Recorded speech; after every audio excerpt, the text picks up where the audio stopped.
Derecho Penal 2.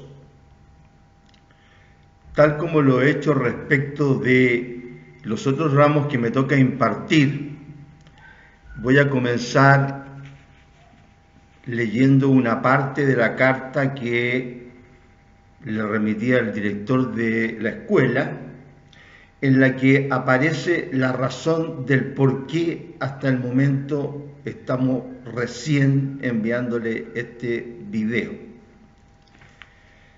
Después de que se me envió la carta en la que algún par de alumnos reclamó porque solamente se habían remitido la imagen, entonces se le contestó el día 13 de mayo al director.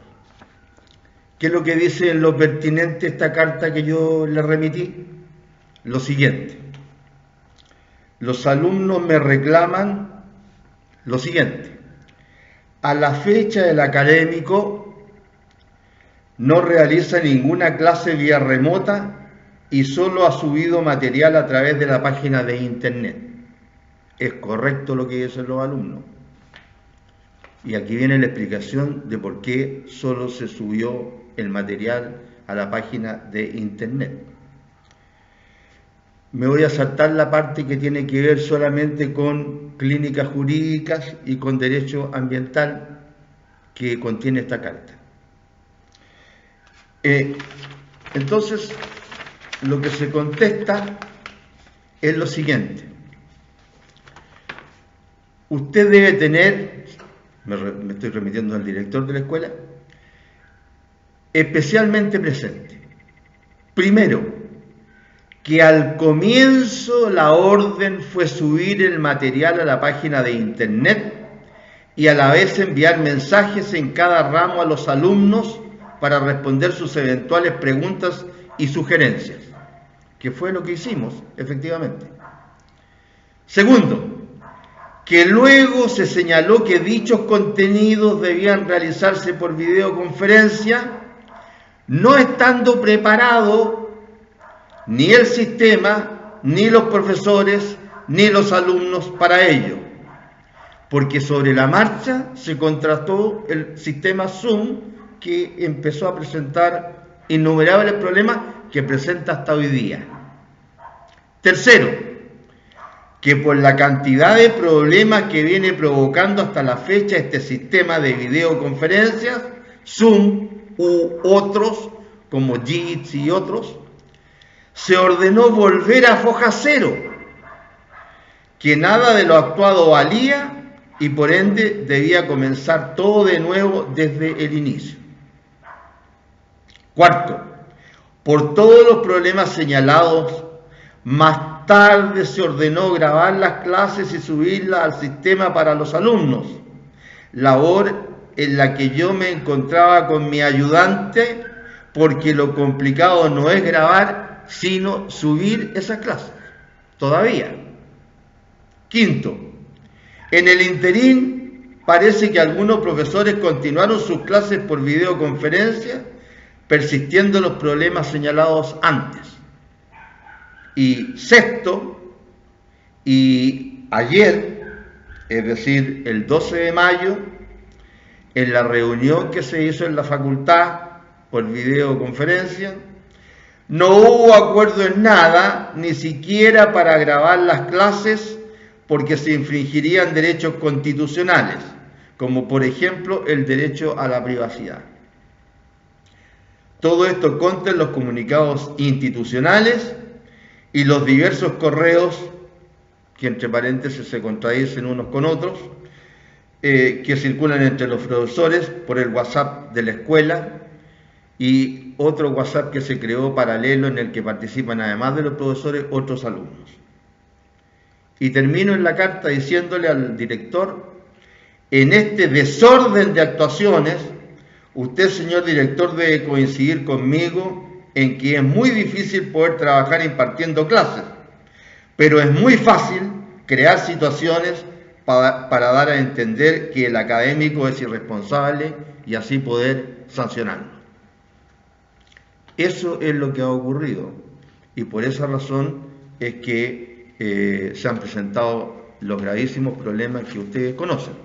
De hecho, se han deducido algunas quejas en contra de profesores que hacen las clases por videoconferencia, porque se cae el sistema, porque se le cae el sistema al profesor, porque los alumnos no se pueden conectar. Incluso salió que un alumno se subía arriba del techo a poder lograr el internet, al techo de su casa, y hay otras personas que no tienen internet también. Así que esa es la razón por la cual no se habían impartido las clases vía videoconferencia. Así que ahora la vamos a hacer por esta vía que también está autorizada. Bien, Derecho Penal 2 o la parte especial del Derecho Penal. Acá tengo una minuta, así como se hacían antes, solamente escribiendo para seguir lo que nosotros ya remitimos. La idea es que como los contenidos ya se remitieron, y estos contenidos son los apuntes de clases que yo hice hace algunos años y que hemos ido complementando, rectificando, porque se han modificado algunas leyes penales que están en el código, etc. Entonces la idea es que se lean los contenidos de la parte, ¿no es cierto?, que vamos a hablar ahora. Deberían habérselo leído. Bien, vamos a seguir el orden de los contenidos. Y entonces vamos a empezar dando una explicación respecto de la parte, ¿no es cierto?, general. Lo que normalmente se llama la introducción, si ustedes quieren. La primera cuestión es qué características puede tener esta parte especial respecto de la parte general, en la que aquí se estudian los tipos penales. Esto no está especialmente redactado ahí en los apuntes, sino que es un complemento nomás. Dice, en la parte especial, el material de trabajo está constituido por una pluralidad de especies diversas, por lo que la labor generalizadora no puede ir más allá de ciertos límites. El propósito de la parte especial consiste en establecer con la mayor exactitud posible cuáles son los actos prohibidos por la ley bajo amenaza de una pena y qué relaciones existen entre ellas. Es decir, es la búsqueda del texto legislativo de las normas penales, estamos hablando, y, ¿no es cierto?, las sanciones que tienen cada uno de estos tipos penales.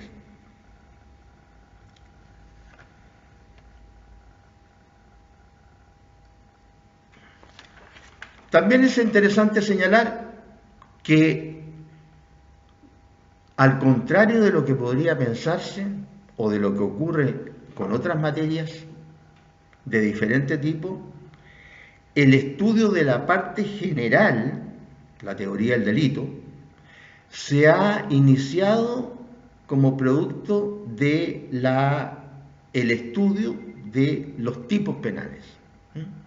Es decir, nadie empezó estudiando primero la acción, la tipicidad, la antijuridicidad, etc., sino que se empezaron estudiando primero los delitos, porque el primer ser humano, ¿no es cierto?, cuando fue sancionado, de la manera que lo era, si uno se atiene a la ¿cómo se llama?, la historia y a la evolución del derecho penal, se lo sancionaba porque había matado a otro, sea en las épocas primitivas, en que los clanes, ¿no es cierto?, sancionaban al que había causado algún daño, en la época en que las sanciones penales eran referidas a cuestiones que interesaban en esa época, ¿no es cierto?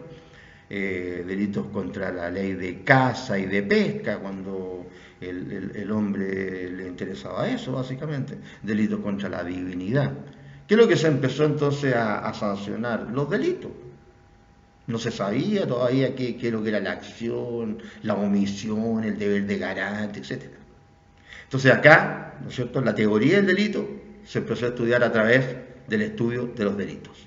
Eso en definitiva. Bien, entonces, ¿Cuál es el objeto de la parte general y cuál es el objeto de la parte especial? El objeto de la parte general, esto está todo en los contenidos, es para que demos alguna idea, para que empecemos bien. El objeto de la parte general, ¿no es cierto?, es el estudio de la dogmática jurídica.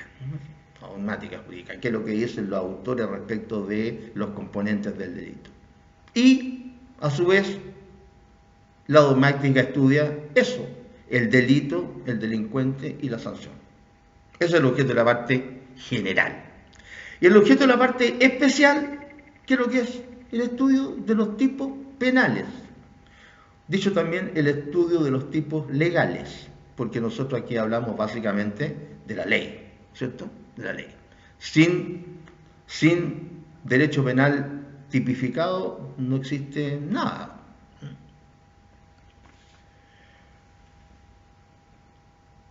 ¿Qué características tiene este derecho penal? Nosotros decimos ahí en la remisión de los contenidos que es fragmentario, que es normativo, que es valorativo y que es sancionador.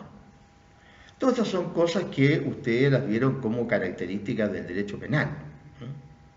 Es fragmentario. ¿Por qué? Porque el derecho penal sanciona las conductas que le interesa sancionar al derecho penal. Como la sociedad es evolutiva, las normas también son evolutivas, y entonces algunas normas se van cambiando, otras se van mejorando, otras se van rectificando, etc. Por eso se dice que el derecho penal es fragmentario. Se sanciona lo que el derecho penal estima que debe sancionarse, es decir, aquellos ataques que se consideran los más graves al ordenamiento jurídico. Normalmente hay infracciones que han trascendido los tiempos, desde muy antiguo que se sanciona, ¿no es cierto?, el matar a otro. Desde muy antiguo se sancionan delitos que atentan en contra de la integridad física, también posteriormente contra la integridad psíquica. Bien, es valorativo, ¿por qué? Porque el derecho penal hace precisamente una valoración de las conductas para poder sancionarla. No sanciona cualquiera. Hay muchas conductas, ¿no es cierto?, que son de diferente índole, que se sancionan, pero no todas son conductas penales. Si uno deja estacionado el automóvil frente a un letrero que dice no estacionar, lo van a sancionar. Pero esa no es una sanción de carácter penal, porque no hay allí un delito penal. Hay una infracción normalmente administrativa, se podría decir. Lo mismo ocurre con el hecho de abrir un establecimiento de comercio cuando no se debe abrir, etc. No todas las infracciones son calificadas de penales, infracciones penales. Normativo, porque está normado. En derecho civil, por ejemplo, hay contratos nominados, es decir, están normados, y contratos innominados. No están normados en el código civil. Acá lo que no está en la ley no es delito, no existe como delito. Por eso que es normativo el derecho penal. Y es sancionador, es decir, toda conducta penal descrita por el legislador lleva aparejada una sanción de carácter penal. Materia esta del año pasado en la que ustedes estudiaron, ¿no es cierto?, las sanciones penales que existen en Chile, después de haber estudiado las que existen también, grosso modo, en otros países. ¿Cuál de estas dos partes tiene preeminencia? Si es que tiene esto alguna importancia desde el punto de vista del estudio del derecho penal. Bueno, del punto de vista, ¿no es cierto?, del estudio de la dogmática jurídica, de lo que piensan los autores, de la idea de hacia dónde se encamina el derecho penal, tiene preeminencia, ¿no es cierto?, la parte general. Es decir, del punto de vista de la ciencia del derecho.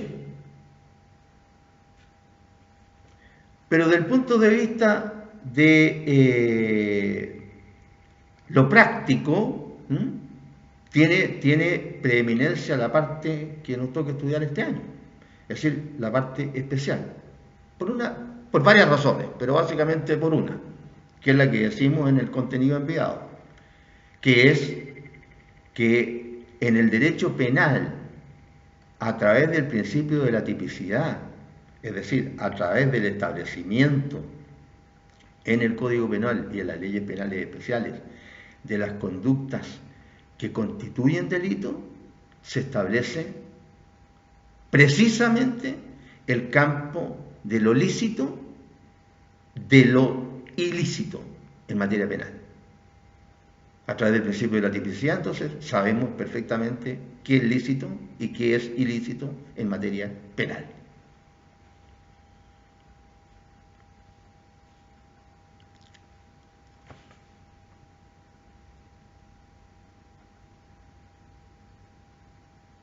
Después de decir cuál parte tiene preeminencia,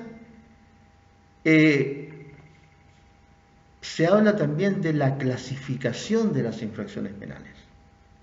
¿Cómo se clasifican las infracciones penales? Existen varios elementos que pueden ser considerados útiles para clasificar las infracciones penales.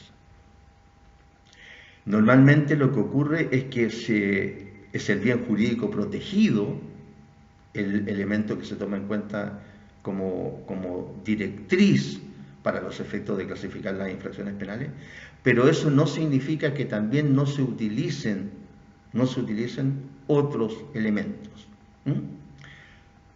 como puede ser la utilización del sujeto activo, la utilización del sujeto pasivo, el lugar en que ocurre el delito, etcétera, etcétera.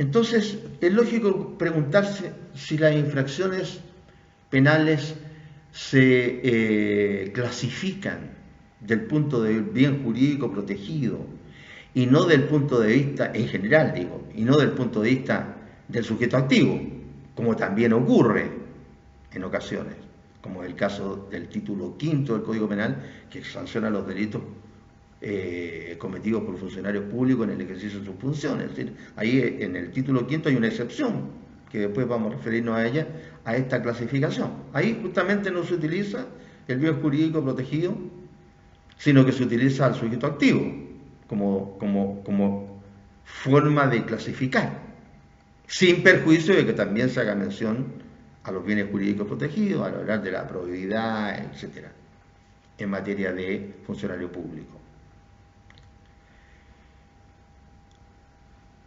Si nosotros hablamos de bien jurídico protegido, también debemos hablar de bien,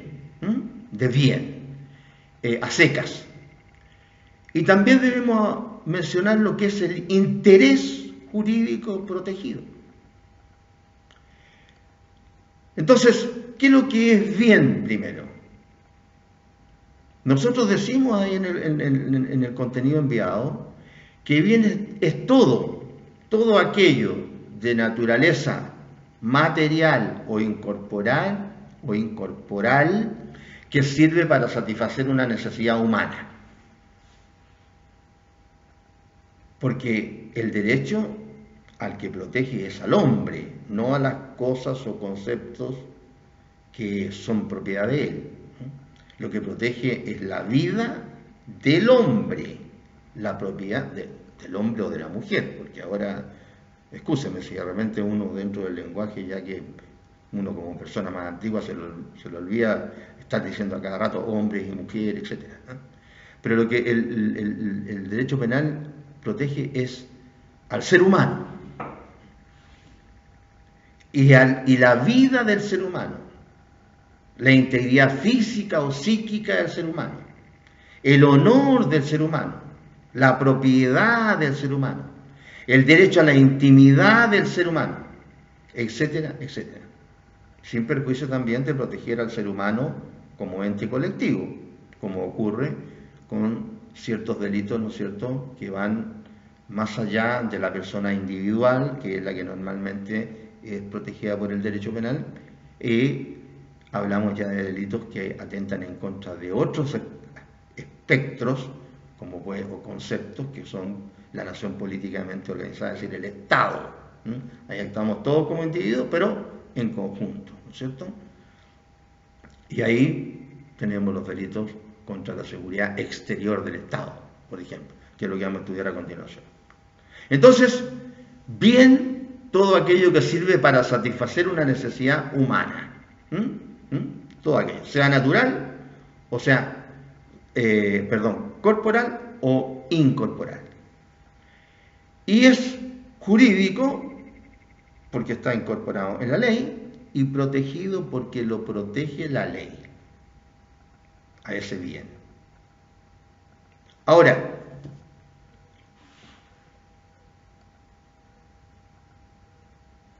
¿por qué también se habla de interés? Los alemanes parece que son los que más hablan de interés jurídico protegido. Porque el bien que es cualquier cosa material o inmaterial que debe ser satisfecho por el derecho, dicen que aquí lo que se estudia es la posición del sujeto respecto del bien. Lo que acabo de decir, el derecho ampara al ser humano, a los bienes que le pertenecen al ser humano. Desde este punto de vista es interesante tener en cuenta esta idea de interés jurídico protegido porque tiene como mucha relación con lo que es el objeto jurídico del delito. Por ejemplo, en el caso, porque hay un objeto material y un objeto jurídico del delito, salvo, ¿no es cierto?, los delitos sin resultado, etc. En el caso, por ejemplo, del homicidio, el objeto material del homicidio es el cuerpo de la persona que es muerta, sea por un tercero, homicidio, ¿no es cierto?, o forma accidental, cuasi homicidio, etc. Ese es el objeto material, ¿no es cierto? El objeto sobre el cual recae la acción, pero que tiene constancia en el mundo exterior, el cuerpo de la persona. Y el objeto material, ¿no es cierto?, es este interés de salvaguardar, en el caso del homicidio, la vida de la persona. ¿Interés de quién? Interés del Estado, de salvaguardar la vida de la persona.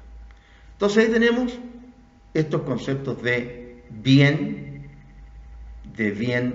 jurídico, de bien jurídico protegido y también de interés jurídico protegido.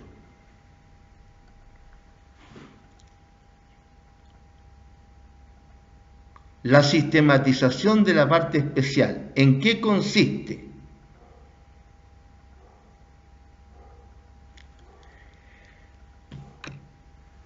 La sistematización de la parte especial, como lo decimos ahí, consiste en la ordenación de los tipos penales.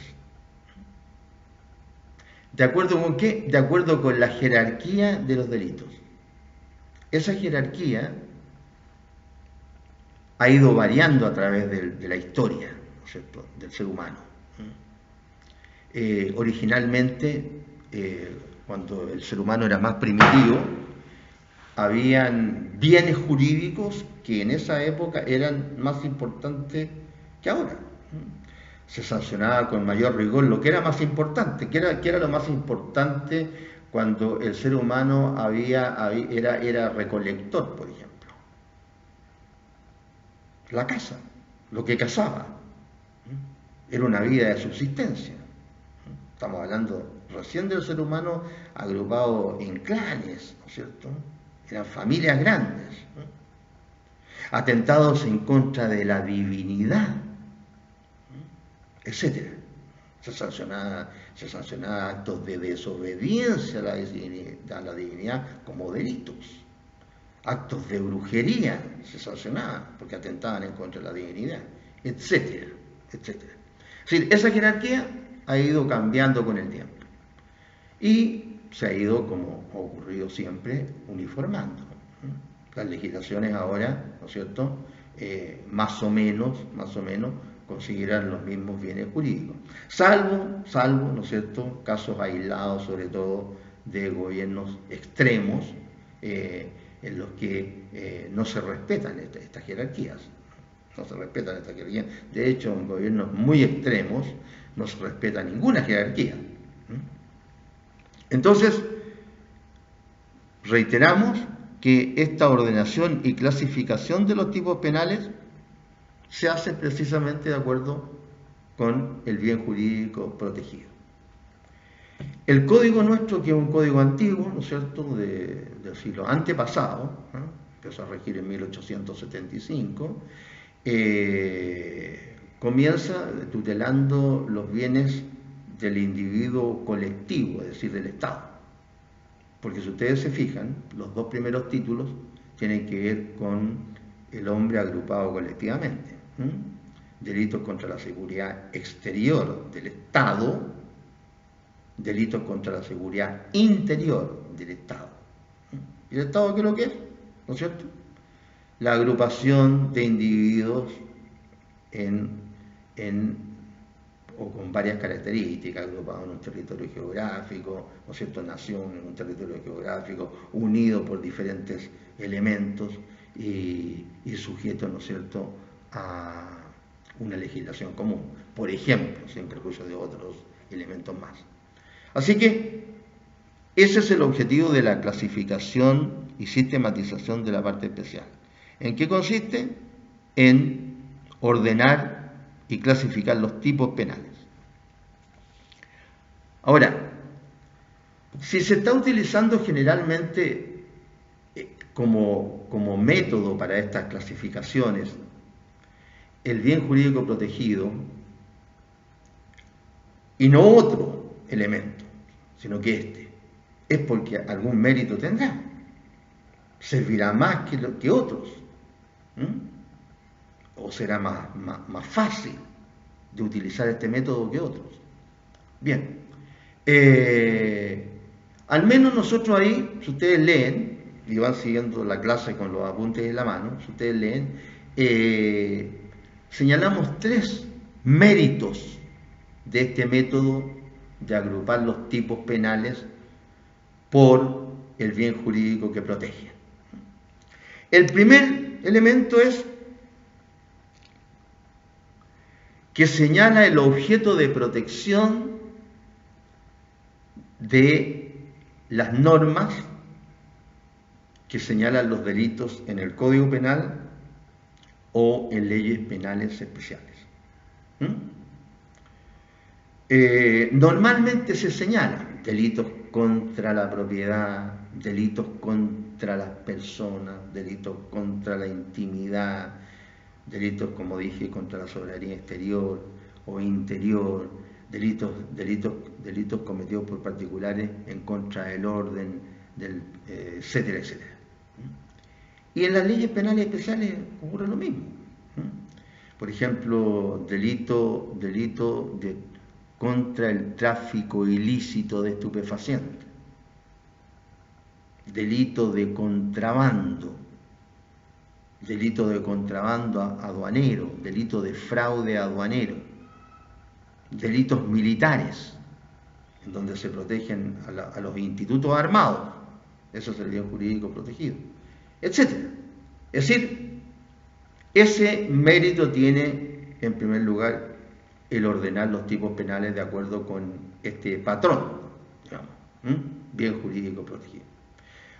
Tiene otro mérito también, que utilizar el bien jurídico protegido sirve para poder resolver diversos asuntos relacionados con la teoría del delito, como puede ser el caso de los concursos, concurso material de delitos, concurso ideal de delitos, incluso tratándose de un concurso que no es un concurso relacionado con el ideal ni el material, sino que es un concurso de leyes penales, también ahí se puede utilizar el bien jurídico protegido. O sea, hay que buscar el bien jurídico protegido que en realidad se pretende proteger para aplicar una ley y no otra. Y ahí hay ciertos principios, ¿no es cierto?, cuando se va a aplicar este método de buscar este elemento para interpretar una ley. Y también se dice que este bien jurídico protegido, como tercer mérito de este método, que es una orientación útil, es una orientación útil. Y se dice que a veces también es imprescindible para averiguar el objeto de protección de la norma, porque todos los tipos penales protegen un bien, un bien. Pero a veces ocurre que es difícil poder averiguar exactamente cuál es el bien que protegen, porque a veces el bien o es muy amplio o presenta dificultades para poder averiguarlo, valga la redundancia, bien. En el delito, por ejemplo, de manejo de vehículo motorizado en estado de ebriedad, causando muerte, lesiones o daños. ¿Qué es lo que protege exactamente? La idea, ¿no es cierto?, de ese delito es que protege, ¿no es cierto?, la normalidad en el tránsito público. Y más que la normalidad, la seguridad en el tránsito público. Por eso que hay tanta norma de tránsito, que le dicen a uno por qué lado de la calzada debe conducir, a qué velocidad debe conducir, que debe ir atento a las condiciones del tránsito, que para poder adelantar un vehículo tiene que cumplir con ciertas características o condiciones, para poder virar en lo mismo, etc. O también es para proteger la vida o la integridad de las personas, física o psíquica. ¿Cuántos accidentes hay en el que una persona queda vivo, ¿no es cierto?, pero le vuelan un pedazo de cabeza y con eso un pedazo de cerebro? Entonces, por eso que se habla de que en este tercer mérito del método que agrupa los delitos de acuerdo con el bien jurídico protegido, hay tipos penales que se denominan que son de categoría o de especie. Es decir, se puede proteger a una agrupación de delitos o a delitos en particular. ¿Sí? Por eso es que no es coincidencia de que muchos códigos, ¿no es cierto?, agrupen los delitos teniendo en cuenta este molde, este patrón, este referente, el bien jurídico que se protege.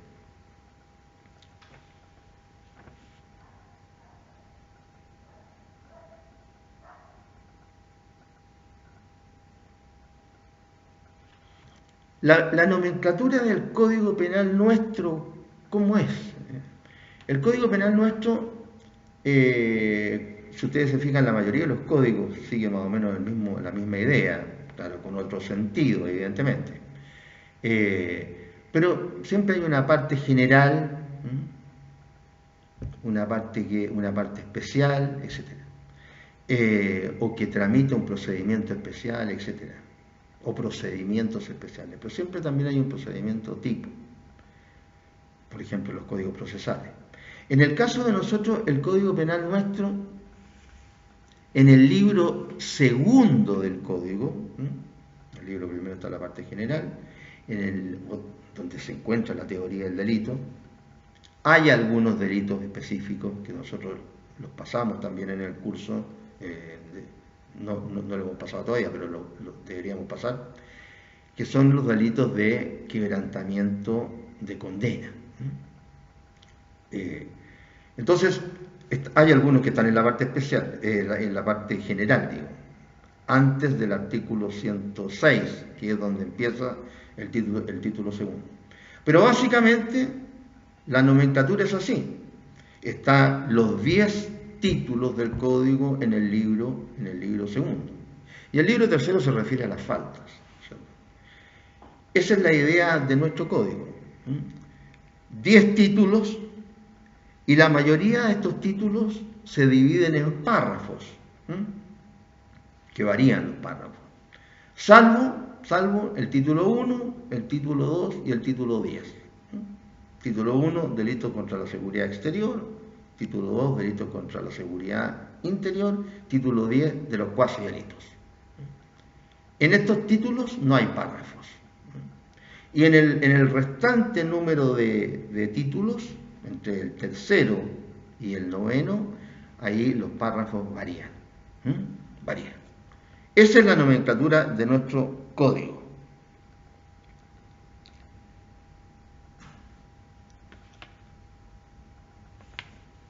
Y, por ejemplo,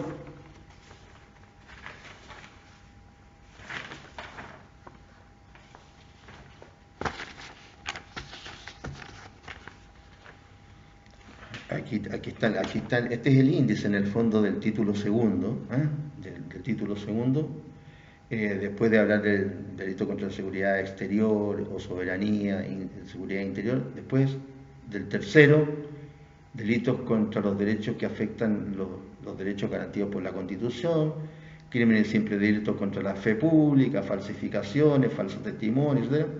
Quinto, crímenes y simples delitos cometidos por empleados públicos en el desempeño de sus cargos, al que me referí delante. Sexto, delitos contra el orden y la seguridad pública cometidos por particulares. Después, séptimo, delitos contra el orden de la familia, la moralidad pública y la integridad sexual. Hay diversos tipos de delitos, de bienes jurídicos, perdón. Después, 8, estoy hablando refiriéndome al título, crímenes y simples delitos contra las personas. 9, crímenes y simples delitos contra la propiedad. Bien. Cada título tiende a reunir delitos similares en cuanto a su objetividad jurídica, lo que no ocurre tratándose del libro tercero respecto de las faltas. Pero hay, como en todo, excepciones. Aquí se nombran, ustedes lo tienen ahí en el contenido, que por ejemplo en el título 7, en el orden que afectan a la familia, a la moralidad pública y a la integridad sexual, ¿no es cierto? Hay diferentes bienes jurídicos que están considerados, no es uno solo. Lo mismo ocurre en los delitos contra las personas. Ahí hablamos de proteger la integridad, la vida primero, después la integridad física y después la integridad psíquica. Incluso hay hasta un delito del duelo ahí, etc.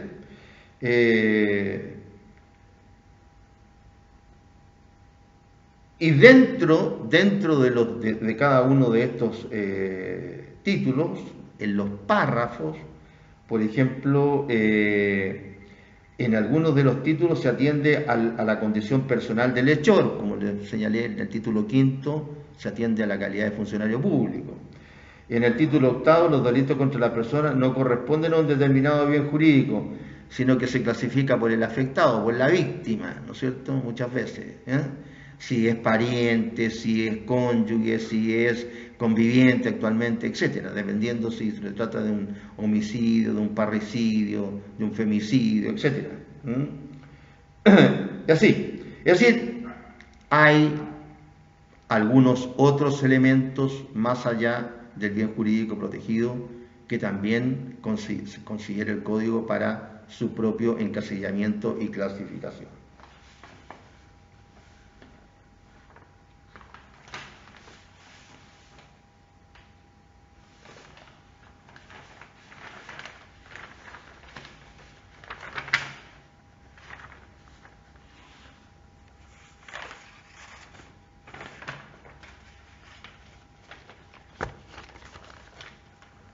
Eso entonces es lo que podemos decir en relación con lo que ya tienen ustedes, que va sirviendo para, no sé, que se entienda mejor. Todo esto tiene que complementarse con el estudio, evidentemente. Por último, antes de empezar a hablar ya del título primero, que el objetivo de nuestro ahora es estudiar el Código Penal y algunas leyes penales especiales que a veces no alcanzamos en otros años a pasar por diferentes razones en las que no podemos hacer clase. Lo siguiente, que lo que tenemos que, muy importante ahora para el estudio de los tipos penales o de los tipos legales, es tener en cuenta los elementos que conforman estos tipos penales o estos tipos legales. Y ahí, esa es una materia que la estudiaron ustedes el año pasado, aparecen el elemento subjetivo, los elementos objetivos, porque el elemento subjetivo normalmente es uno, el dolo, los elementos objetivos, que ahí ya hay más elementos, y el elemento normativo. Y el elemento normativo. ¿Por qué? Porque nosotros ahora, todos los tipos penales que vamos a ir analizando, deberíamos hacerlo teniendo en cuenta estos elementos. Lo que ocurre es que en el estudio exegético que se va haciendo de caso por caso, ¿no es cierto?, delito por delito, es difícil por lo largo que tendría que cada delito lo analizáramos desde el punto de vista del elemento subjetivo, de los elementos objetivos y del elemento normativo si es que existe. El elemento subjetivo del delito, esto repito en materia del año pasado, el elemento subjetivo del delito es la culpabilidad, ¿no es cierto? Nosotros sabemos que el grado superior de la culpabilidad está integrado por el dolo, ustedes estudiaron los elementos del dolo, los diferentes tipos de dolo, etc.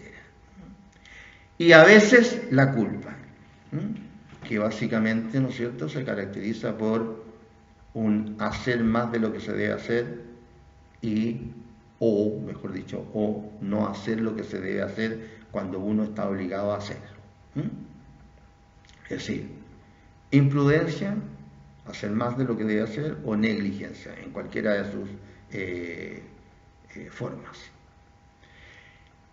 Los elementos objetivos se refieren, ¿no es cierto?, a todos aquellos aspectos que se pueden percibir por los sentidos dentro de la estructura de un delito.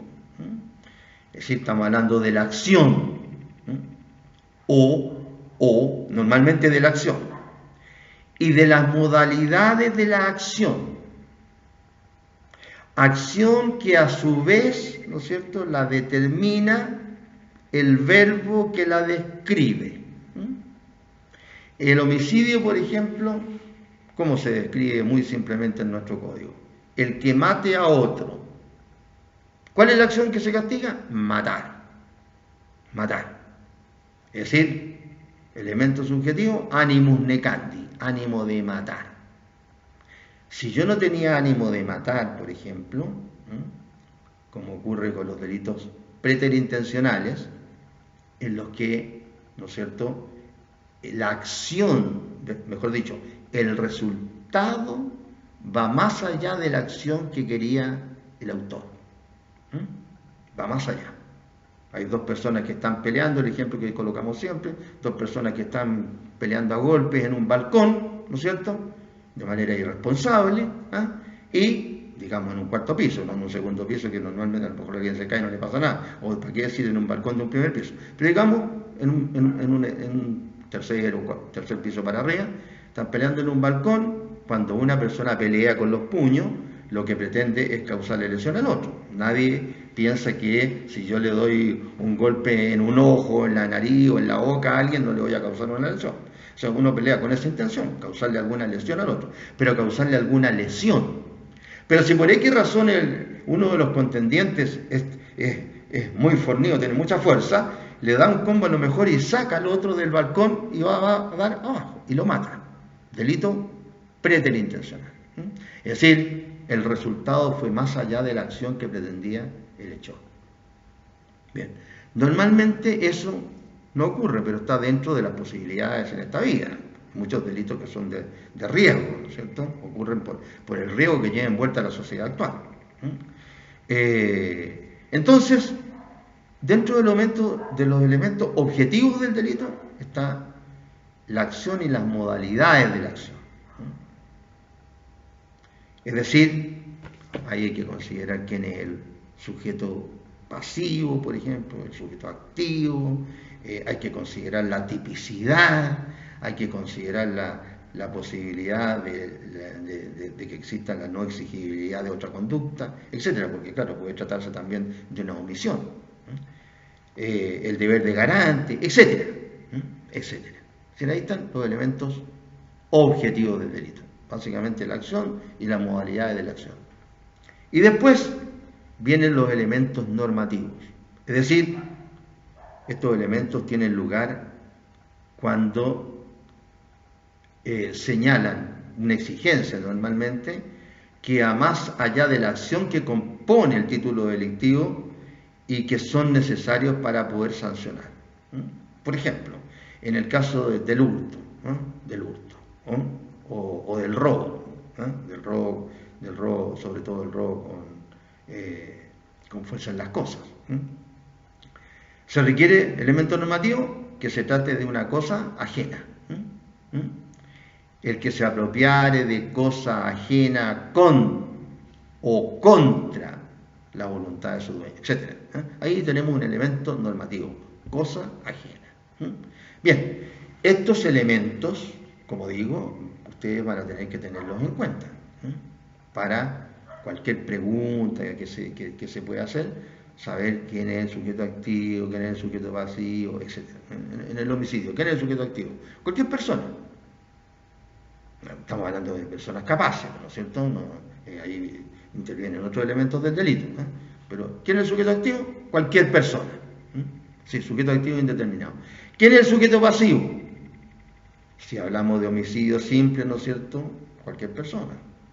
Si hablamos como se llama, de parricidio, van a tener que ser ciertas personas con alguna característica especial.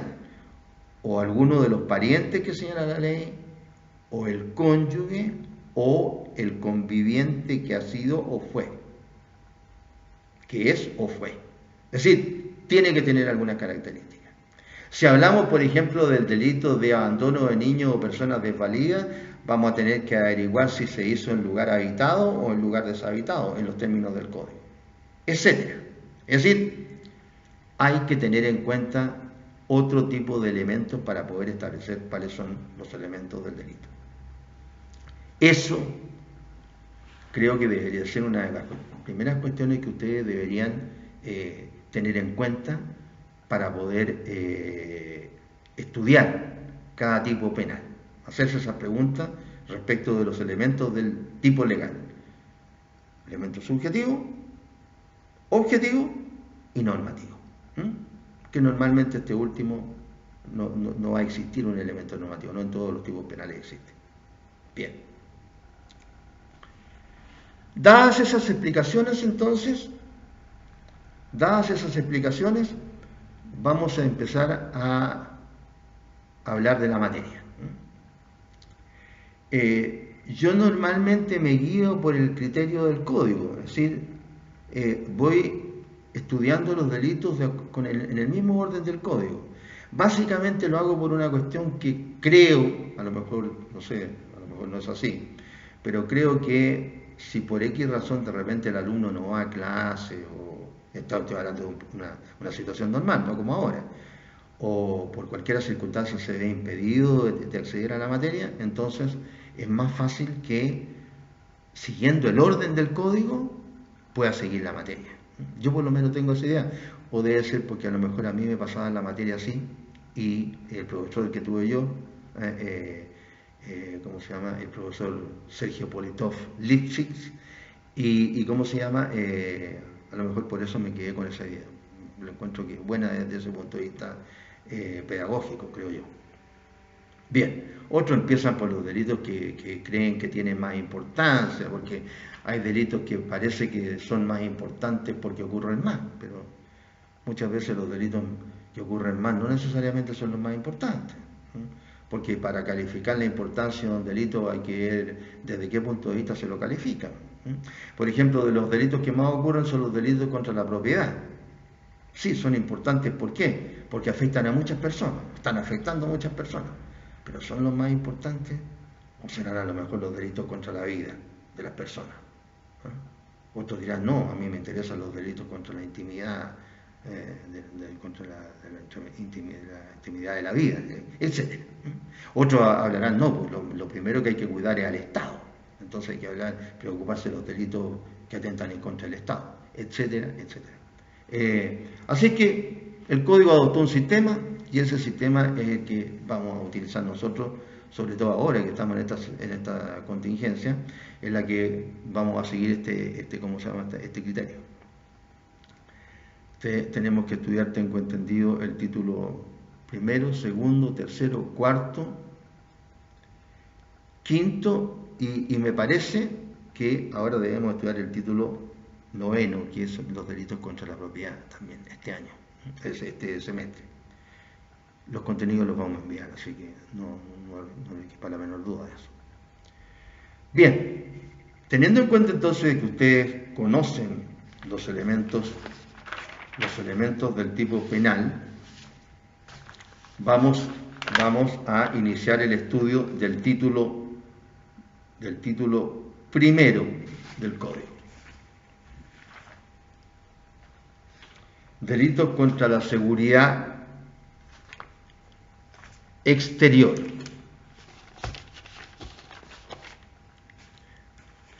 Aquí tengo el Código Penal, entre paréntesis, esto apunte. Estoy utilizando últimamente el sistema de, como he comprado tantos códigos penales, porque se modifica una ley y hay que comprarse otro código, se modifican dos, o artículos, digo. Entonces ahora parece que me está resultando mejor tener esto, sacar el código penal, el último, de la biblioteca del Congreso, imprimirlo y después imprimirle, ¿no es cierto?, otro código que afín con el código penal, el código procesal penal, el código sanitario, etcétera, y parece que es más barato y es más práctico.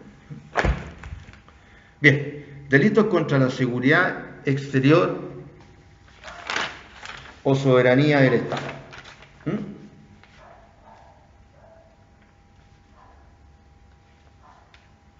Acá tenemos que decir un par de cositas. Bueno, también vamos a ir diciendo cosas, ¿no? Acá tengo también ¿cómo se llama? Una minuta para ir desarrollándola. Porque si no, si voy a repetir lo mismo que ya les mandé el contenido, entonces no tiene ninguna gracia y ustedes se lo estudian por su cuenta. Yo voy hablando respecto a lo que me parece más importante, acortándolo un poco también, etcétera, porque es más difícil hablar contra una pantalla, porque cuando uno habla con las personas al frente, estas personas, ¿no es cierto?, pueden hacer alguna pregunta, dar alguna conclusión, etcétera.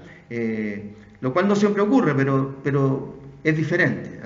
Acá cuesta un poco más porque nadie está acostumbrado a hablar contra una pantalla, a menos que sea un actor de cine nomás. Entonces, primera cuestión, la soberanía.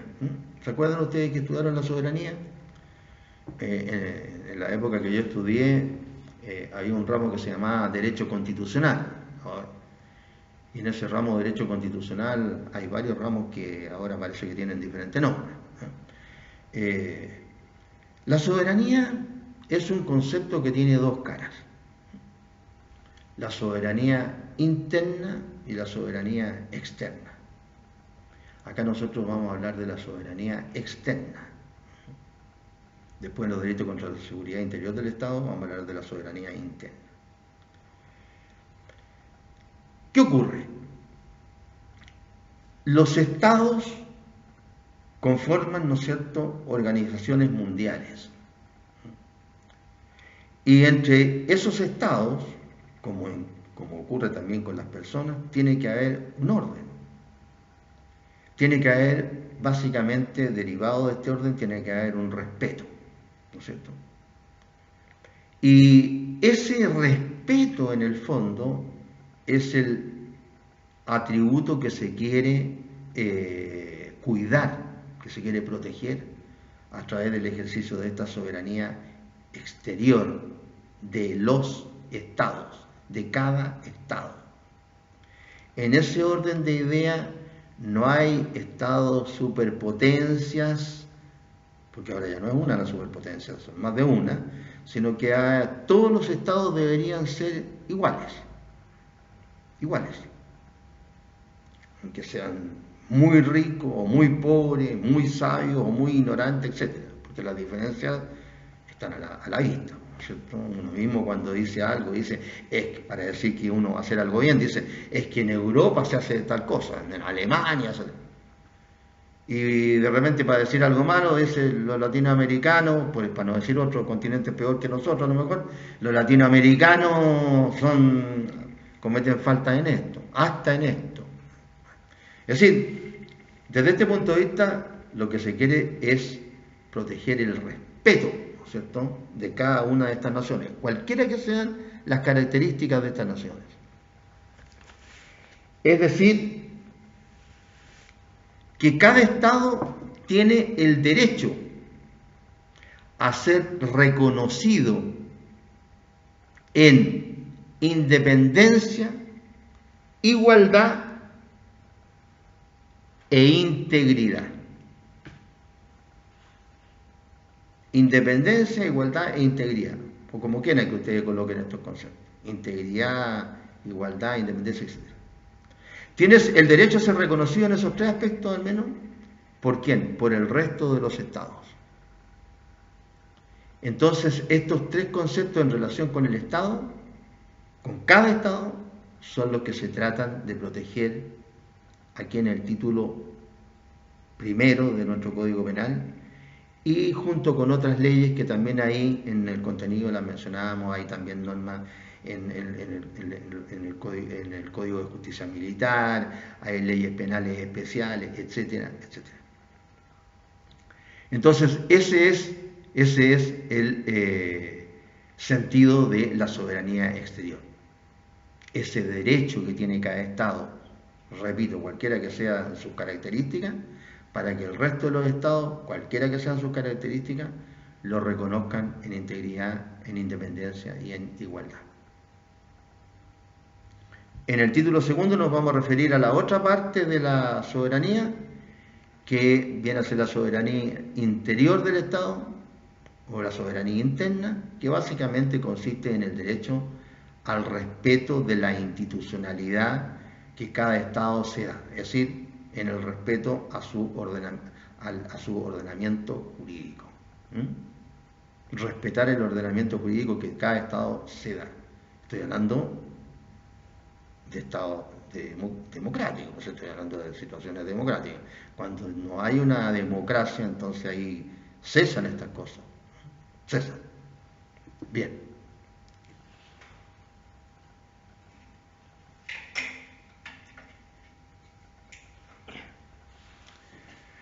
Poco más de luz.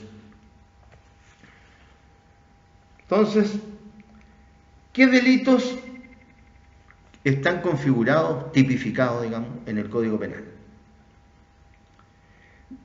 5 tipos de delitos contra la seguridad de nuestro Estado. Estamos hablando ahora, ¿no es cierto?, de nuestro Código Penal. Traición, separatismo, espionaje, delitos contra la independencia o seguridad exterior del Estado y delitos contra ciertos principios del derecho internacional. Esos 5 grupos de delitos, o mejor dicho, a esos 5 grupos de delitos son a los que le vamos a dedicar algunas explicaciones ahora. Ustedes tienen su Código Penal del año pasado, ¿no es cierto? Y lo pueden seguir. Estamos en el título 1, que empieza en el artículo 106 y termina por ahí por el 118, por ahí, etc. El título 1. El delito de traición. Primero, no se olviden, traición, separatismo, espionaje, delitos contra la seguridad, independencia del Estado y delitos contra ciertos principios del derecho internacional. Empezamos entonces con el primer grupo, delitos de traición. El delito de traición es el ¿cómo se llama? El quebrantamiento, mejor dicho, consiste en el quebrantamiento de 2 tipos de deberes, respecto por ejemplo, en el caso del matrimonio o de los hijos con los padres, ¿no es cierto? Lo mínimo, ¿no es cierto? Lo mínimo entre esa relación entre esas personas son los deberes de lealtad y de fidelidad. De lealtad y de fidelidad. O al revés, como ustedes quieran. Lo mismo con la patria. a la cual, donde a uno le tocó nacer, nadie lo eligió. Lealtad y fidelidad. Básicamente consisten en el quebrantamiento de esos delitos, estos delitos de traición. Y se materializan, básicamente, a pesar de que se señalan 4 modalidades, pero básicamente se materializan en el quebrantamiento de estos deberes por inducir a una potencia extranjera a declararle la guerra a Chile o a prestarle servicios u otorgarle suministros al enemigo en contra de nuestra patria. En el curso de una guerra o para desencadenarla. En el curso de una guerra o para desencadenarla. En el título 1, la mayoría de los delitos de que se trata es cuando se está en el curso de una guerra o cuando se pretende desencadenar una guerra. En la ley de seguridad del Estado, la 12.927, se consideran también un tipo de delitos contra la seguridad exterior del Estado, que es lo que estamos viendo ahora. A pesar de que esta ley, como su nombre lo indica, se llama ley que protege la seguridad interior del Estado. Pero el primer título, ¿no es cierto?, contiene delitos que protegen la seguridad exterior del Estado, como esto. Y los otros 3 títulos están contra delitos contra el orden público, contra el quebrantamiento de las actividades nacionales o contra ciertos delitos relacionados con el comercio. Bien, entonces, inducir a potencia extranjera a declarar la guerra a Chile o servicios o auxilios prestados en el curso de una guerra o para declarar la guerra a Chile. Eso básicamente consiste en el delito de traición en contra de la patria. Entonces, ahí, en los apuntes, ahí desarrollamos bien, ¿no es cierto?, la traición en sus 4 aspectos. Y señalamos bien los artículos también. Por ejemplo, el que inicia esto, la traición que tiene por objeto declarar una guerra a Chile, aparece en el artículo 106.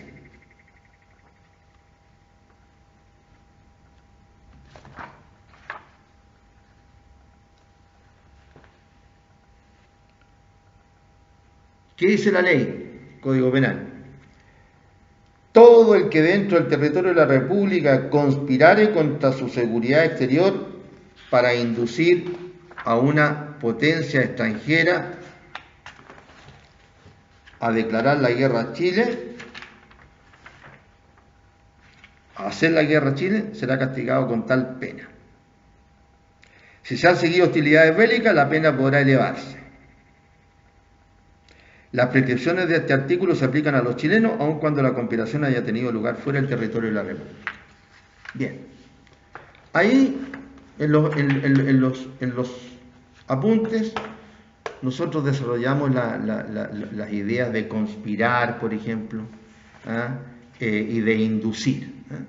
Y básicamente lo que se dice es que están tomados de un punto de vista general estas palabras, porque estas palabras están definidas en la ley, entre paréntesis. La conspiración aparece definida en el código al comienzo y ¿cómo se llama? Y la inducción también. Y sobre eso nos referimos, que aquí hay que analizarlo de un punto de vista general, estos conceptos de inducir y conspirar, a lo que se refiere el código, cuando dice, ¿no es cierto?, que se sanciona al que indujere, conspirare contra su seguridad exterior para inducir. Y ahí analizamos estos 2 aspectos repito una vez más, de que no se toman en el sentido en que aparecen descritos en el Código Penal, sino que en un sentido general. Basta que se conspire de cualquier forma para que una potencia extranjera declare la guerra a Chile o para inducirla a ello. Así que para para no repetirnos, nos remitimos a lo que señalamos ahí en los apuntes.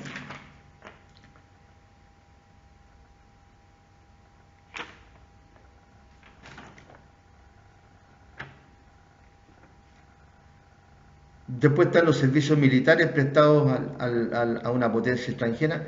Nótese que desde el punto de vista de la redacción del código, se utiliza la expresión potencia extranjera, como que enaltece un poco al resto de las naciones o a la nación nuestra misma, hablar de potencias en guerra, porque a veces las potencias no son todas tan potencias, pero esa es la expresión que utiliza el código. Entonces, lo único que hacemos después dentro del análisis de las modalidades que ustedes tienen explicado ahí, es decir, que la primera modalidad es provocar una guerra contra Chile. Y ahí analizamos los conceptos de conspirar, inducir y el concepto de guerra. ¿Qué es lo interesante en el concepto de guerra al que alude esta disposición y el Código de Justicia Militar? Que la guerra actualmente, porque antes eran más honorables no solamente las personas individuales, sino que los países también eran honorables, había hasta como un protocolo, si ustedes quieren decir, para declarar la guerra, o al menos declarar la guerra. Ahora, ¿no es cierto?, se ataca primero y después se entiende que ya están en guerra los países. Así que tenemos ejemplos de hace poquito, cuando se invade, por ejemplo, ahora se invadió Chechenia hace un tiempo atrás, ¿cierto? Se ha invadido Ucrania, y por otro lado se han invadido otros países, ¿sí? Son los que me acuerdo en el momento. Y después se dice, no, si en realidad estamos en una guerra. Bien, pero la guerra entonces, simplemente, ¿cómo se definiría? ¿Cómo se definiría? Porque no hay una definición, ni en el Código Penal ni en el Código de Justicia Militar. Vendría a ser todo conflicto armado entre dos estados, hayase o no declarado formalmente la guerra. Nada más que eso. Entonces, esos hechos son los interesantes de tener en cuenta respecto de esta disposición de la tradición que tiene por objeto hacer la guerra a Chile en el Código. Los conceptos de conspirar, inducir y de guerra. La segunda modalidad, servicios militares prestados a una potencia extranjera. El artículo siguiente, el 107. El chileno que militare contra su patria bajo banderas enemigas será castigado, etc. ¿Qué es lo interesante? Que la ley lo que quiere decir con militar es decir, solamente exige que la persona se enrole, que se aliste. No es necesario que haya participado en la confrontación. A lo mejor se alistó y estaba como se llama, se había puesto el uniforme, no sé si qué tipo de uniforme, etc. Y se produjo la guerra, etc. Pero la persona ya se había alistado en la potencia que era enemiga de Chile y ya habría cometido el delito de traición en esta modalidad. Después, suministro de auxilio al enemigo. Aquí en el artículo 109 se señalan una serie de incisos, como el 2, el 3, el 4, el 5, el 9, el 10, el 11, el 12 y el 13. Que nosotros cuando están las clases normales lo analizamos todo, uno por uno. Pero ahora cuesta más hacerlo. Pero solamente es interesante tener en cuenta que el más interesante de todos estos incisos, en esta segunda modalidad, de esta tercera modalidad del delito de traición, tercera modalidad del delito de traición, es que el número 5, que dice que el que favoreciere, 1, 2, 3, 4, 5.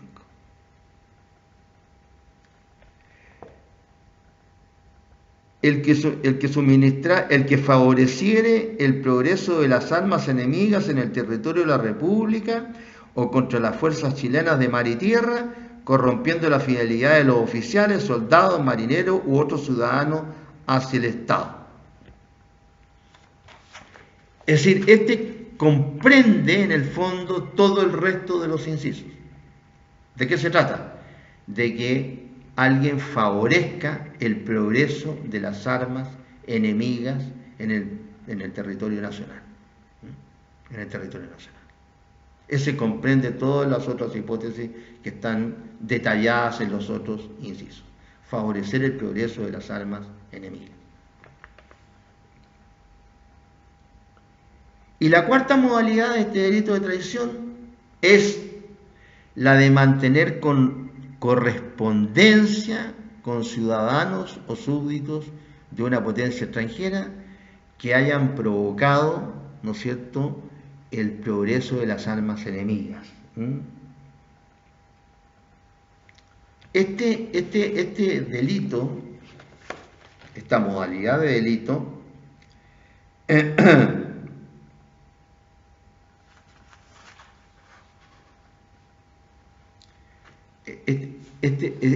se ha dicho que tiene tres características, porque hay un caso que es de imprudencia, en otro se presume la culpabilidad y en el otro es agravante. El caso del inciso primero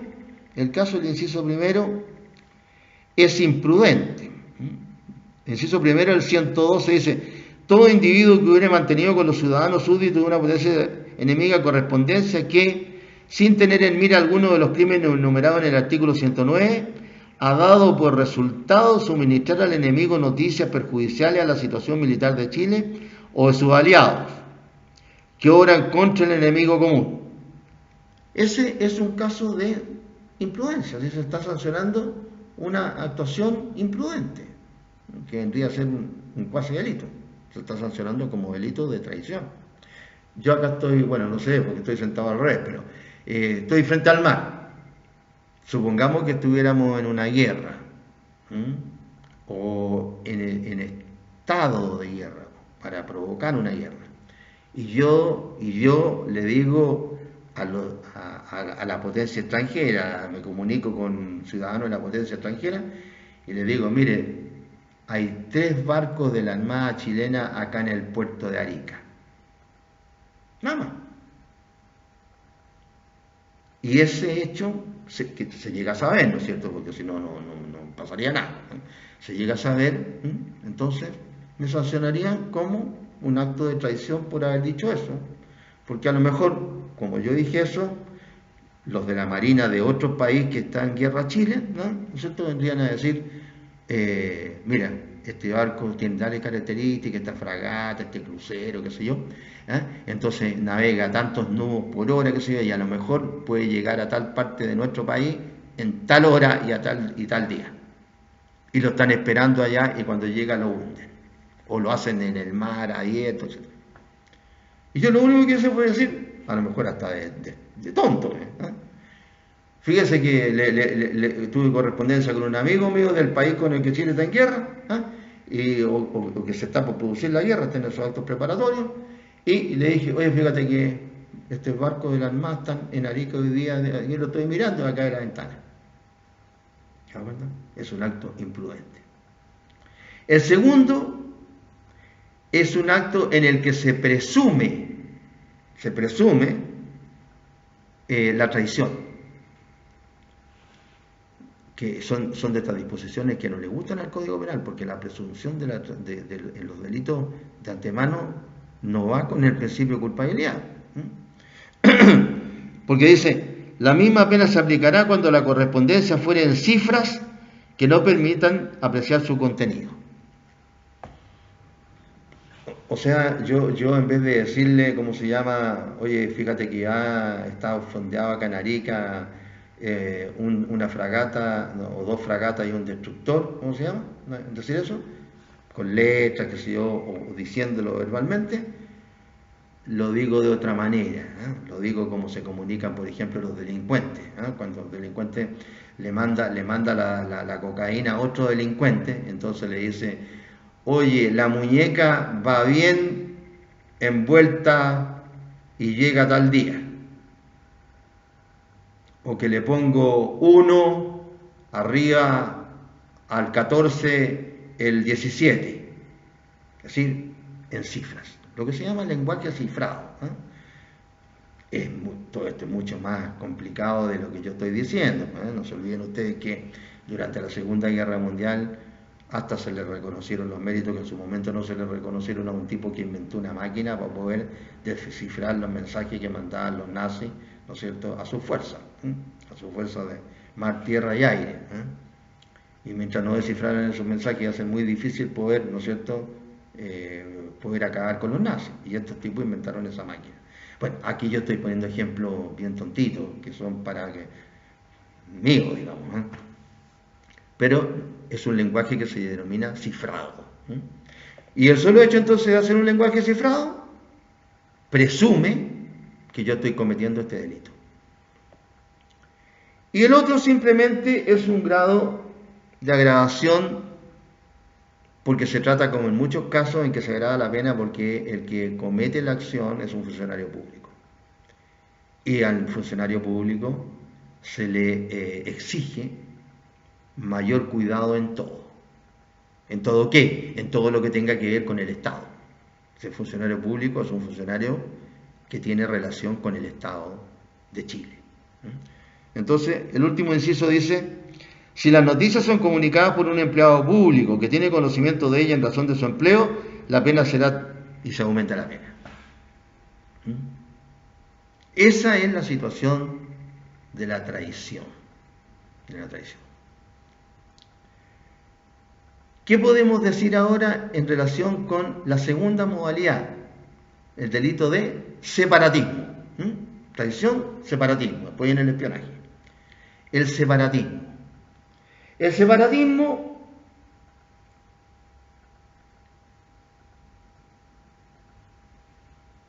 separatismo consiste en hacer armas contra Chile afectando el territorio nacional y la independencia de la nación, afectando la integridad o la independencia de la nación. Normalmente el separatismo se entiende como la anexación del territorio de un país a otro. Una pequeña porción de territorio, mucho territorio, o todo el territorio. El que intenta eso está cometiendo el delito de separatismo. Para eso, ¿no es cierto?, hay que hacer armas contra Chile, amenazando la independencia o integridad del territorio nacional. Ahora, ¿por qué también el separatismo no solo se entiende como en disminuir, en el fondo, el territorio nacional, sino que también disminuir la independencia nacional? Porque dentro de las normas que contiene la ley, una ley especial, que es la 12.927, que les mencionamos nosotros que ustedes la saquen el texto de esa ley actual, ¿cierto? Hay normas en el título primero de esa ley que sancionan acciones contra la seguridad exterior del Estado de Chile. Y dentro de esa norma se sancionan casos en los que se pretende que se obedezcan órdenes que vienen de potencias extranjeras para hacerlas cumplir en Chile, para lo cual muchas veces se obtienen beneficios por aquellos que obtienen, ¿no es cierto?, y realizan estas órdenes. Así que por eso que también se habla ya no solamente de la desmenuzación de la integridad territorial, sino que también afectar a la independencia territorial. Ahora, acá nos alargamos nosotros cuando las clases son presenciales en relación con este delito de separatismo. ¿Por qué?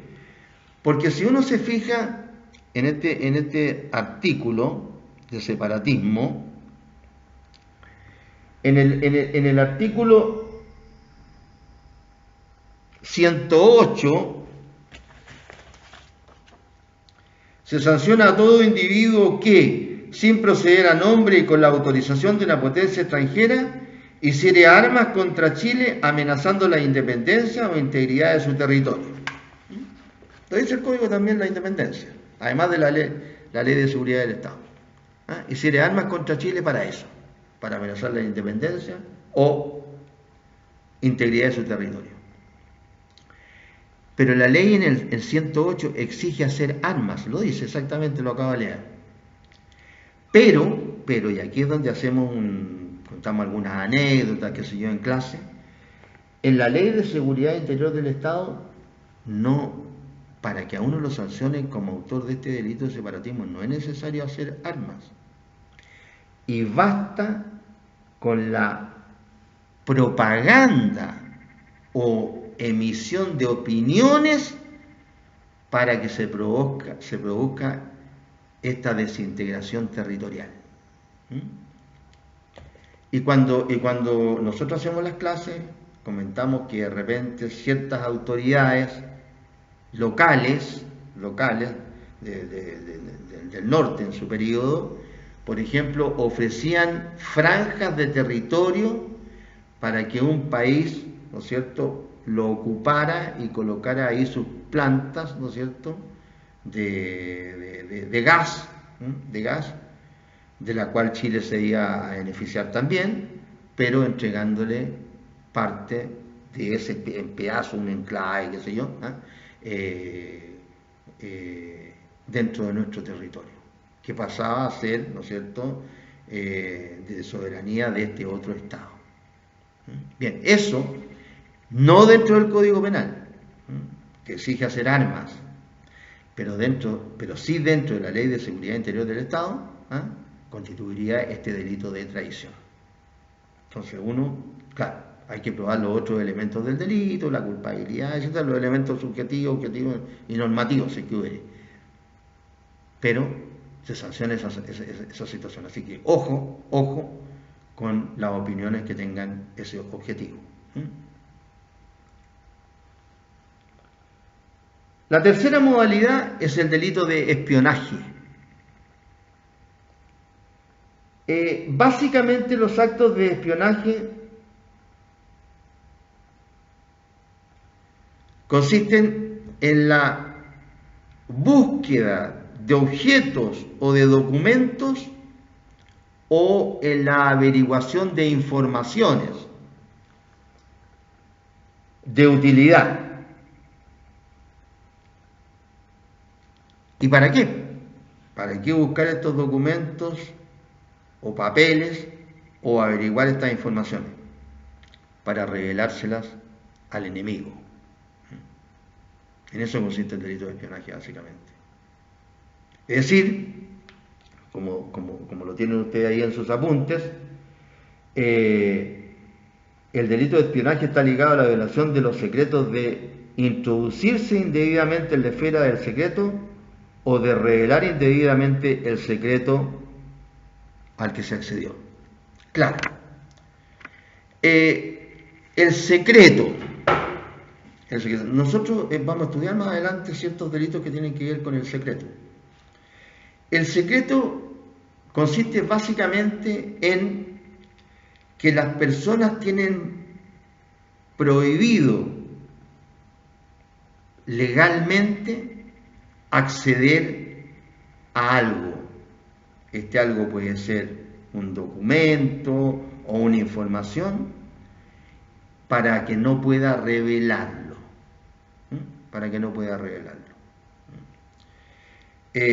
La acción misma, esto uno la ha visto en un montón de películas.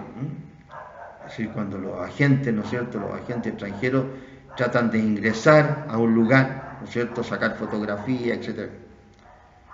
¿Para qué? Para entregárselo al enemigo. O lo mismo ocurre con ciertas informaciones, con el mismo objeto.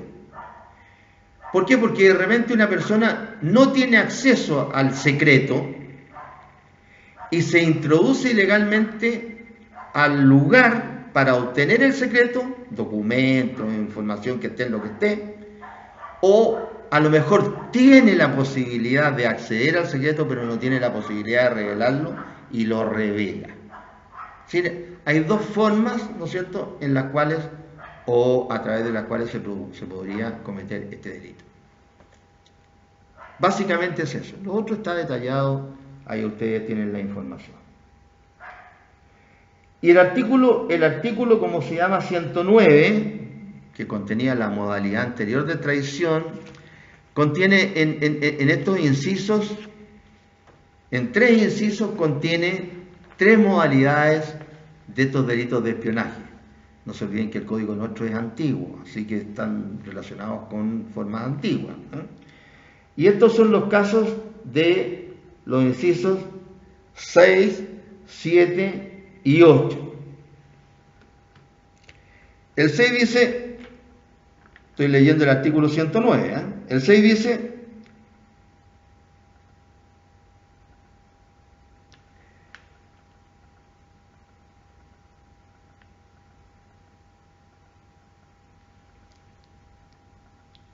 el que suministrare al enemigo planos de fortificaciones, arsenales, puertos o radas. Claro, normalmente algunos de estos elementos son secretos, donde están, por ejemplo, los arsenales, ¿eh? Los puertos o las radas no, pues eso están a simple vista, ¿no es cierto? Pero los arsenales sí, ¿eh? Y lo mismo puede ser ocurrir con las fortificaciones, ¿eh?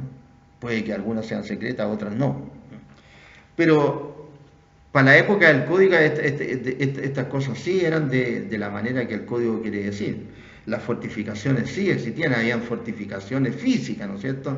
Se hacían murallas grandes, etcétera, estaban los fuertes, ¿eh?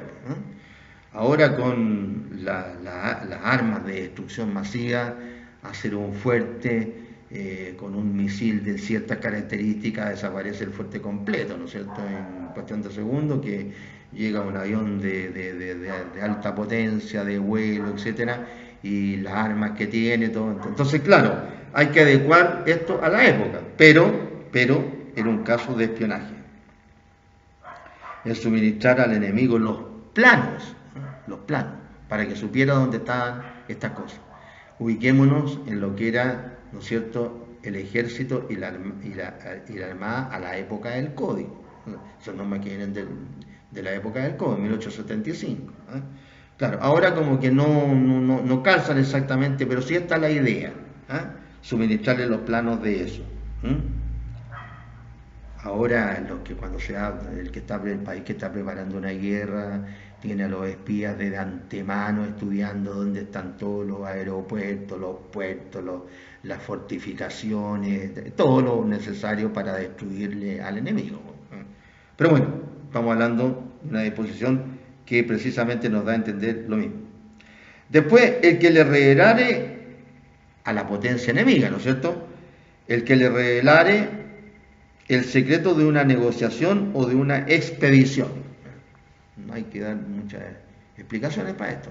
Está revelando, ¿no es cierto?, un secreto. Está diciendo, el que revelare el secreto.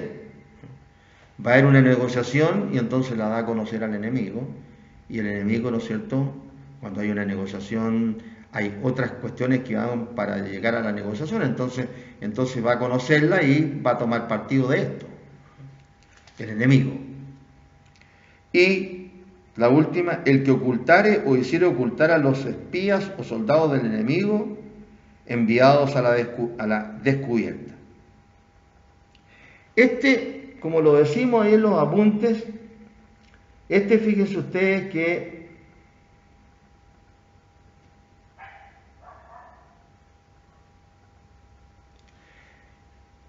es un delito en que se sanciona como tal, es decir, como delito, un acto de encubrimiento nomás. Porque está sancionando al que ocultar o hiciera ocultar. Eso lo ve uno cuando ve las películas de la Segunda Guerra Mundial y aterrizaban en pistas con aviones chicos, ¿no es cierto?, los ingleses que cruzaban el Canal de la Mancha nomás y llegaban ahí al límite con Inglaterra y aterrizaban ahí en esas pistas ocultas que habían, todavía hay, pero ahora la usan los narcos en otros países. En esa época aterrizaban y traían ahí a gente que la resistencia francesa, la resistance, los ocultaba en su casa, en monasterios, etcétera, ¿cierto? Bueno, ese solo hecho de encubrir, es decir, un acto de encubrimiento, está sancionado como un delito específico, como un delito consumado. El acto de encubrimiento se está sancionando como un delito consumado. El que ocultar y decir ocultar a los espías o soldados del enemigo enviados a la descubierta.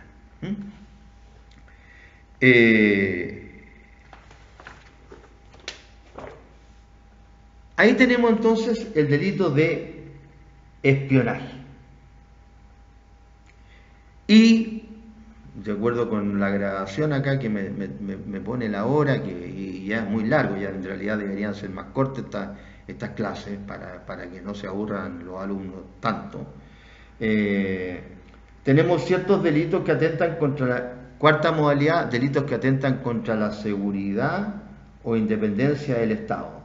Aquí se trata de dos figuras residuales que aparecen en el artículo 108, en el artículo 118 y en el artículo primero, que es de los delitos que atentan en contra de la seguridad exterior del Estado, en la Ley de Seguridad Interior del Estado, la 12.927. Artículos 108 y 118, lo tienen ahí ustedes hasta copiado, que son ciertos delitos residuales de estos que ya hemos visto en las tres primeras modalidades.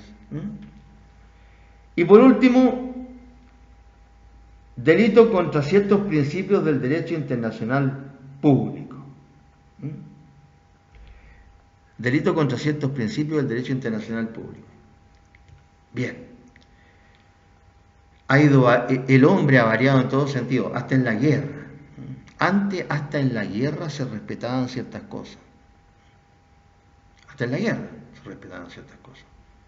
Ahora la verdad es que, no sé, parece que Occidente, y así, parece que Occidente respeta algo en la guerra, pero no todos los países lo hacen. Entonces se respetaban ciertas cosas, como por ejemplo, no se destruían los hospitales, no se destruían las ambulancias que llevaban a los enfermos al hospital, no se las destruían. No se violaba la tregua o el armisticio. Bueno, ahora parece que el ser humano, como ya no respeta nada, ni a nivel individual ni a nivel de Estado, parece que no se respeta nada. Pero todavía hay ciertos principios que al menos en el código nuestro están. Y aquí tenemos los artículos 113 hasta el 117 y después está el artículo 120. En el 113 se sanciona al que viole tregua o armisticio, lo estoy diciendo bien corto, violar tregua o armisticio. La tregua, ¿no es cierto? La tregua es una situación en la que se suspenden las actividades bélicas por un periodo normalmente muy corto de tiempo, muy corto, horas muchas veces. Durante la Primera Guerra Mundial, una guerra feroz, fue, según lo que se dice en la historia, la guerra de trincheras que se llamó, cuando los franceses crearon la línea Maginot, todo un sistema de trincheras que era como una defensa, una especie de muralla china, pero haciendo un hoyo a través de un espacio. Ahí los soldados se estaban disparando todos los días a una distancia, no sé, de 200, 300 metros, estaban frente a frente, tuvieron años en eso. Bueno, ahí se hacían treguas a veces para la Navidad o para el Año Nuevo. ¿Sí? Se jugaba partidos de fútbol, qué sé yo, ahí, y todos respetaban la tregua. Es una tregua. Suspensión de las actividades bélicas durante. Terminaba el rato que era la tregua, ¡pum! Y se empezaban a matar de nuevo. Y el armisticio básicamente consiste en las negociaciones que realizan los estados que normalmente ocurren antes de que se firme el tratado definitivo de paz. Hay un armisticio, que ellos están conversando. Durante la Segunda Guerra Mundial hubo situaciones, varias situaciones en las que se conversaba entre los aliados, ¿cómo se llama?, con los alemanes, etcétera. Muchos lo fructificaron y otros, ¿cómo se llama?, hasta que se llegó a la paz, afortunadamente. Después, en el 114, sin autorización, reclutar tropas o destinar buques al corso. Claro, no tiene autorización y recluta tropas. ¿Cómo voy a hacerlo? ¿No es cierto? Sin autorización. Ilegítimamente. ¿Eh? Para eso se requiere, para reclutar tropas se requiere de amparo legal. O destinar buques al corso. ¿Ustedes se acuerdan los corsarios? Los corsarios los inventaron los ingleses. Eran buques básicamente, ¿no es cierto? Buques de guerra, que no tenían bandera, no tenían la bandera inglesa y que apoyaban en el fondo a la armada inglesa porque peleaban contra el enemigo sin bandera, pero el botín que obtenían, ¿no es cierto?, le daban una porción a la corona. Siempre que no ganara el enemigo, el corsario se acababa. 115. Violar la neutralidad de Chile comerciando con los beligerantes. Claro, Chile se puede declarar neutral en un conflicto armado. Chile, durante el conflicto que tuvieron los argentinos con los ingleses, el último ahora, el 82, sobre las Falklands según los ingleses y las Malvinas según los argentinos, pero en todos los mapas figuran como las Falklands, que están en posesión de los ingleses desde el 1800 y tanto. Ahí Chile se declaró neutral, a pesar de que los argentinos dicen que Chile, etcétera, pero Chile se declaró neutral. Y lo único que hizo fue, cuando llegaban como con todo herido de guerra, prestarle auxilio, cuando llegaba algún herido, que normalmente fue ahí en Punta Arenas, parece. Así que esa situación, violar la neutralidad de Chile comerciando con los beligerantes, es sancionada. Ahora, los países grandes siempre tergiversan la ley en beneficio de ella, porque, por ejemplo, Suiza, el país neutral por excelencia, durante toda la Segunda Guerra Mundial comerció con medio mundo de los que estaban en guerra. Claro, pero es Suiza. A pesar de chico como territorio, la influencia que tiene es enorme en comparación con cualquier país latinoamericano. Pero el hecho es ese. Comerciaban con los beligerantes, es decir, con los que estaban en guerra, de los aliados y de los nazis. Bien. Quien viole los decretos de expulsión o internación estando en guerra con Chile.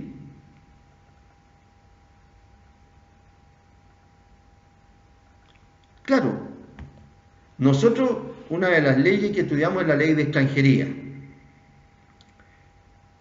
Leyes que se aplican mucho en nuestra zona, por eso que la estudiamos. Bien, cuando en las leyes de extranjería, que son más o menos parecidas en todos los países, porque la mayoría se han hecho cumpliendo con ciertos estándares internacionales, en las leyes de extranjería se establecen requisitos. 1, para entrar; 2, para permanecer; y 3, para egresar, es decir, para irse de un país. Ingresar, permanecer, irse. Todos los países tienen normas relacionadas con eso. Por eso que hay ingreso legítimo e ingreso ilegítimo.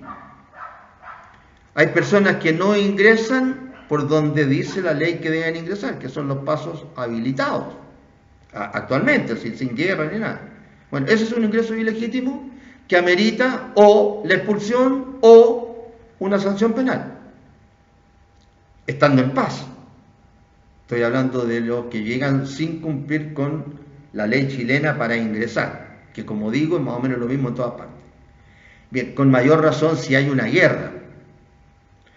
Entonces están, ¿no es cierto?, la normativa que impide que personas ingresen o egresen estando en guerra con Chile.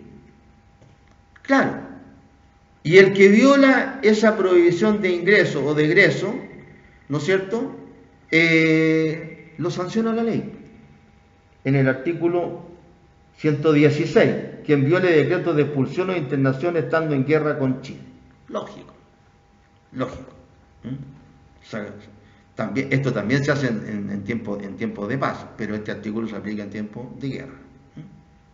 Se han sacado terroristas, qué sé yo, cuando por pasos no habilitados, etc. Entonces se los han sacado de Chile. Otros han entrado. Bien, porque existe prohibición de ingreso o existe prohibición de egreso. En el 117 se sanciona una situación de tentativa como delito consumado.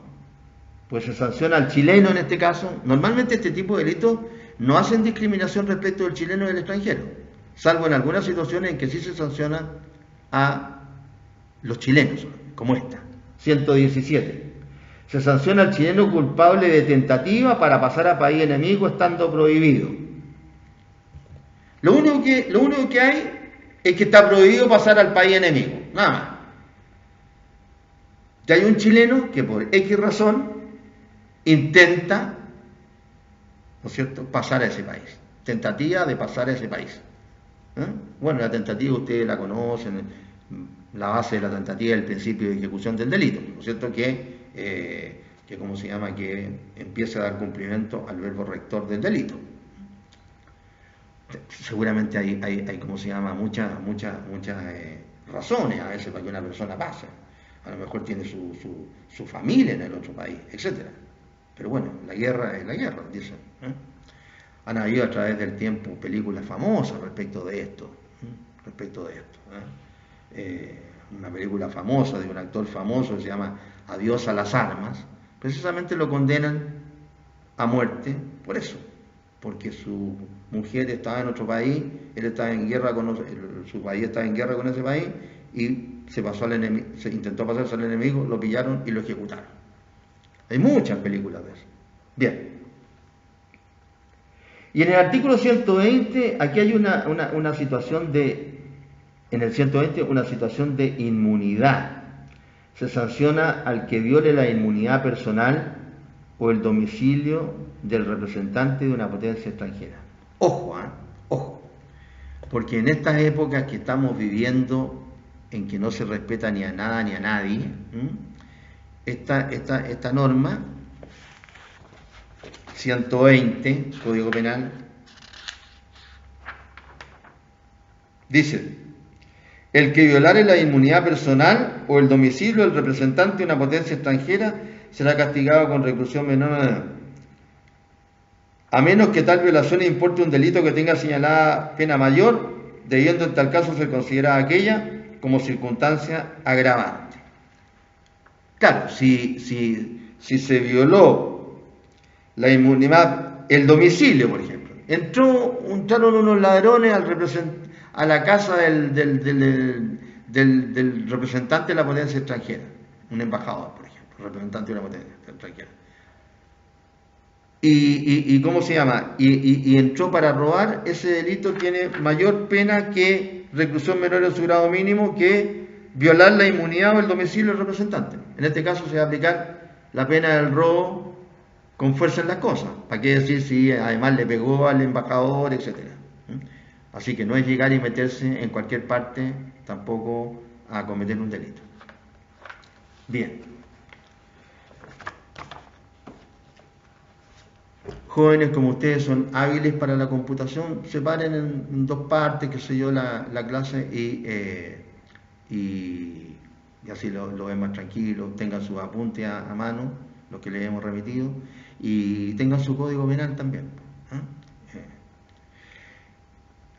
Vamos a dar las facilidades porque estamos viviendo unos tiempos bastante terribles.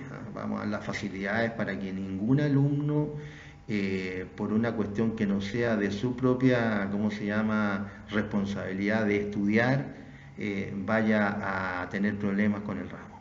Esto para todos los ramos que me imagino que todos los profesores hacen lo mismo. Yo cumplo con hacer lo que me corresponde a mí, en mi ramo. O sea, preguntar sobre lo que hemos pasado, vamos a hacer la prueba de tal manera que no haya duda, que esté el tiempo, etcétera. Así que, y además, cualquier sugerencia, cualquier conclusión, etcétera, lo que quieran preguntarme, me lo preguntan, pues si ustedes se manejan bien en la computación. Así que les di las explicaciones de lo que ha pasado, que lo que sigue pasando hasta ahora. Fíjense que, no sé si denante, hay dos WhatsApp en la escuela. Todas estas cosas son públicas.